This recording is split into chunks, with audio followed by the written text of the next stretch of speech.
Hey guys, welcome to this video. So often in jazz guitar, when I encounter students that are coming from a rock, a folk, or a blues background, they tend to finger the index first when they come to chords. I'll give you an example. Play a C7, play a good old A7, or play a D minor, and we're gonna have this sound. So what I want to do in this video is, I want to call this give it the finger, give it the middle finger, is that we will look at major dominant and minor chords for beginners, starting with that middle finger. So this is the middle finger. I'm not going to do that on the screen, not to be censored by YouTube, but starting with that has several purposes. So I'll show you the chords, and then after we're going to talk about it a little more.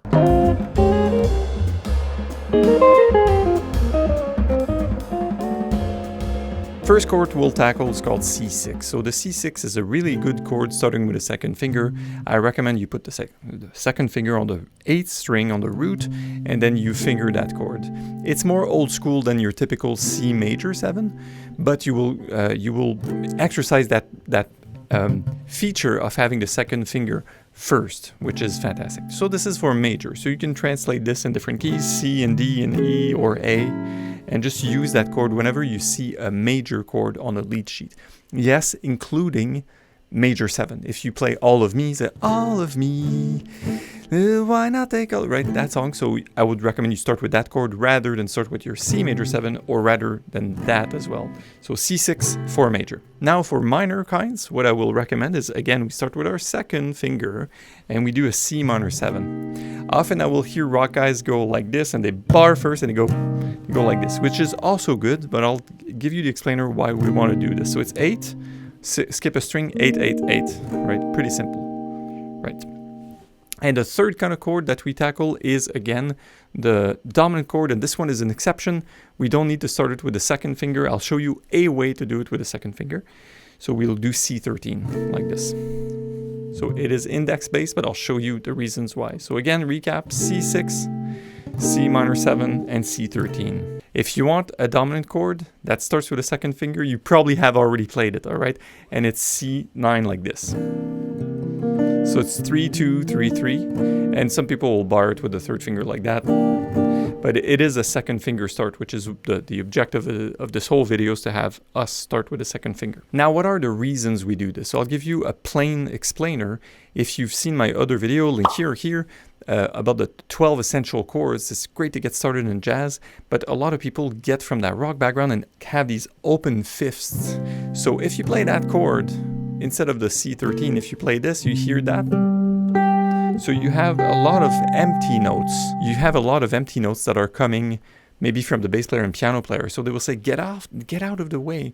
So I never tell my students, never play a bass note. I tell them, well, instead of starting with an open fifth, why not do it with just the root and let that seventh resonate really, really deeply. That's the first reason why we do that. The second reason I love to do these chords starting with the second finger is also because we can use less fingers in total. I'll give you the example: C minor 7, full bar versus just 2 fingers. So if I have 2 fingers, I may have the 2 other guys to do something else, which I'll give you one of my favorite advanced C minor 9 voicing. You go from this guy, and then you go to the top strings like this.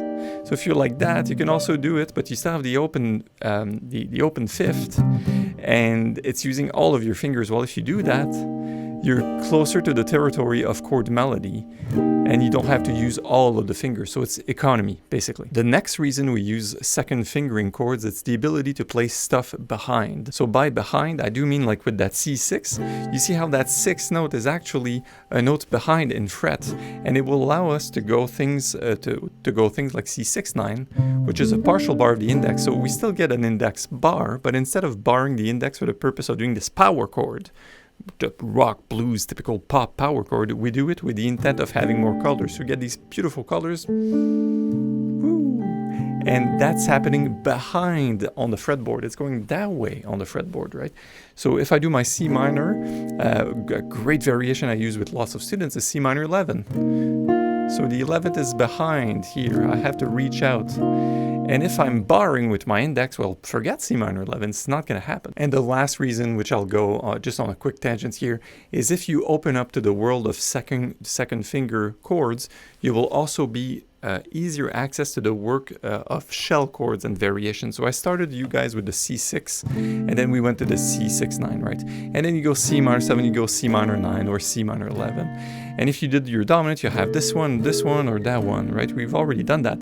But what happens is if you start removing just the bass note, you go in the world of what I call shells. So shells would be root third and sevenths plus another string. And you may add another string on top like this or like that. And same with the 13. So you fall in the territory of chord melody. So here's the thing. One of the fallacies is I see guys coming from a rock background, they go to a jam session, and then the bass player is intimidating them and going like, you don't need to play the root notes. But it would be fine to play the root notes if they were not surrounded by an open fifth like that. It's just, it resonates and it gets muddy, it's kind of ugly. But I think for my own comping, for my own career in music, I've used plenty of chords with roots. So it's a fallacy to never play a bass note. It's just, how is it used? And also, can I switch into higher chords? Like if it's a C, let's play All of Me, right? All of me, why not take it? Right, I can go and use both gears, not just go never play the bass or always play the bass. I can just start to use voicings that have less of a bassy component. So that's one of the reasons we go second finger root. It's a great transition into the jazz chords. I don't have to throw the baby out with the bathwater, as they say, and I don't have to change my whole playing. I just have one root note and on a heavy bottom. And then removing that one root note becomes easier, and we get into like Joe Pass fun territory. Okay, a few advanced assignments. Start with these three chords that I've given you in this video. So we'll go with a C6 and go to the C6-9. So we have a transition to a chord that's more open. Same thing with your C minor. Do the C minor, let go of the root altogether. It's a good start. And then we have these four notes. So we go 8, 8, 8, 10. Woo, 9th, beautiful. And then we go with the C13. Remove that root and add that root on the top string. Playing roots is fine. It's just a matter of register, right? And if you want, you can also do flat 13, which is a beginning of an altered dominant. My previous video, which you have a link in the description, here, the whole point is like, here's the stuff you can start to use. And now in the present video, I'm like, here's less stuff you may actually start to use on standards. So you're less overwhelmed with the amount of possibilities. Start with the root 6. And when you get really good at that, transition with your second finger to do all of the root 5s, which I'm not going to go in detail in this video. I'll flash them on the screen. C major 9, C6 9, C minor 9, C9. And then, of course, there's the other bad boys, like the altered and the minor 7 flat 5, the diminished, which we won't get into. But with that stuff under your belt, you can tackle at least 80 to 90% of the progressions we have on jazz standards. Let me know if you have any questions about this. Please see the other video with a complete catalog of standards.